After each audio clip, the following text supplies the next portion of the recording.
Hello, we are Keep the 11, and this is the Belmont Vision Office Concert. So William and I were in a high school a group, kind of like this, the Belmont Vision, something you join, something you're in, your high school club. It was the Music Enthusiasts Club, and I was new. William had been there for like a year before me, and he was wearing a Greta Van Fleet sweatshirt, and they used to be cool. And he came up to me after one of the meetings and was like, "Hey, I heard you through the grapevine that you play guitar," because I used to wear band t-shirts and an orange guitar amp. I didn't actually know he played guitar, but he kind of looked like a guitar player, so I took a shot. And then he invited me over for a jam with the guy who ran the Music Enthusiast Club. And from then, we just kind of formed a band after that. We were just jamming as friends, and that's just kind of what it came to be. That was back in 2019. At some point, they were just a two-piece, and so that all happened. I wasn't in the equation yet. And then I hit him up on Instagram. We had Instagram privates back in the day. I don't know if you guys are familiar, so I would swipe up and be like, "Oh, that's an awesome album. Listen to that one to death," whatever. And I was like, "Hey, do you guys need a bass player? It looks like you guys are just a two-piece." And then that's how it came about. I always like to add that he was a guitar player and he wasn't a bass player, and typically when guitar players switch over to bass, it doesn't end well. Either it doesn't sound good or they get fed up with the fact that they're not playing guitar. And so I made sure with him. I was like, "Are you sure you want to do this?" And 3 years later, he is in fact still doing it. Right, am I explaining what the band name is? Yeah, I would just... Okay, the story brings us back to 2019, and we were hanging out in a Portillo's restaurant. Shout out Portillo's Hot Dogs in Illinois. And I asked my buddy Reese over here to get me a drink while I was going to the restroom, and the drink was $2.49, and I paid him $3 and told him to keep the 11 cents change. So, my genius brain was thinking time is out of 60, so I was thinking 11. It's one of those drummer things, and that's how our name was created. We are rock. Yeah, we started playing in each other's basements, so we go by garage rock. So we're just kind of a raw rock and roll, can't be tamed. Yeah, my buddy Reese over here says rock because there's really nothing else that's specific enough that we like to contain ourselves in. So our genre is non-specific rock and roll music. I definitely think it's pretty surreal to get from where we started when it came to the school, playing at the Battle of the Bands back in 2021 to now playing Brooklyn Bowl as of 2 months ago. We are, I know where we came from, Brian McDonald was a past student of the same guitar teacher that we had, who's a Belmont alumni of Judah and the Lion. So it's definitely cool to kind of not be in their shoes, but we're starting to do the steps that they did kind of when they were at school here at Belmont University and whatnot. Yeah, all I was going to add is that it never really felt like we were taking steps up. It just we just kept playing shows and kept kind of doing our thing. And eventually it was like, wait a minute, we're playing Brooklyn Bowl.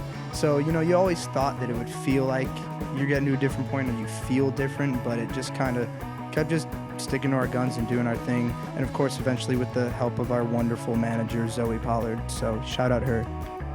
It's been a whirlwind for sure, and I think if we weren't all best friends, I don't know if I would have been able to do it, because through all this, it's just like us hanging out.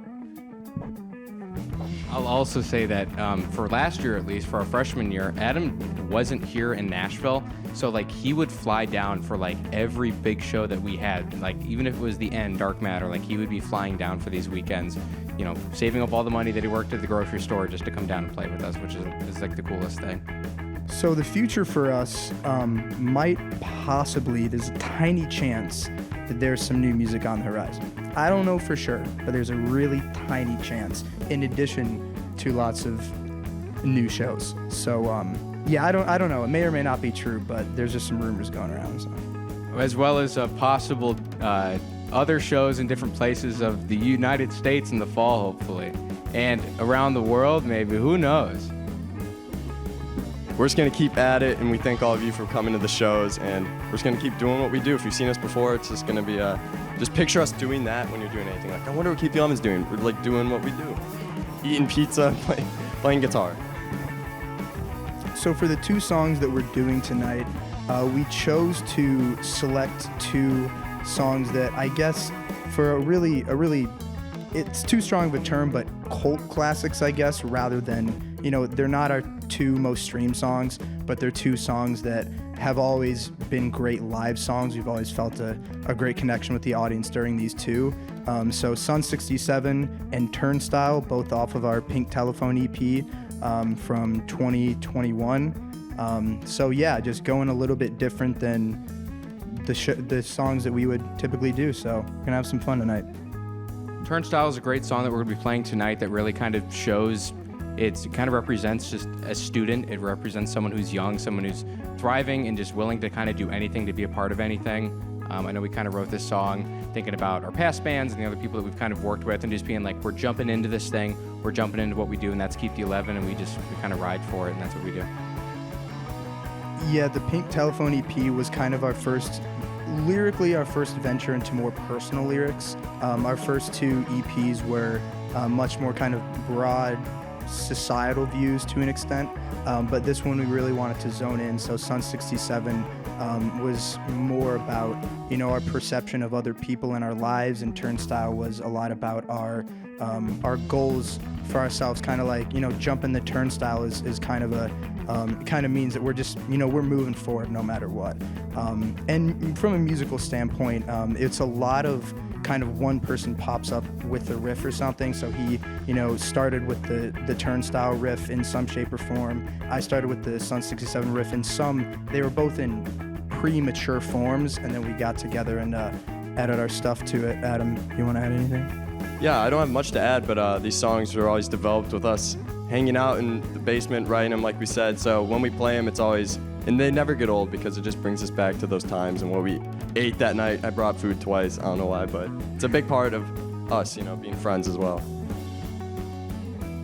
We're Keep the 11, and this has been the Belmont Vision Office Concert. Sorry, I thought you were doing the beginning solo. Yeah, I don't know.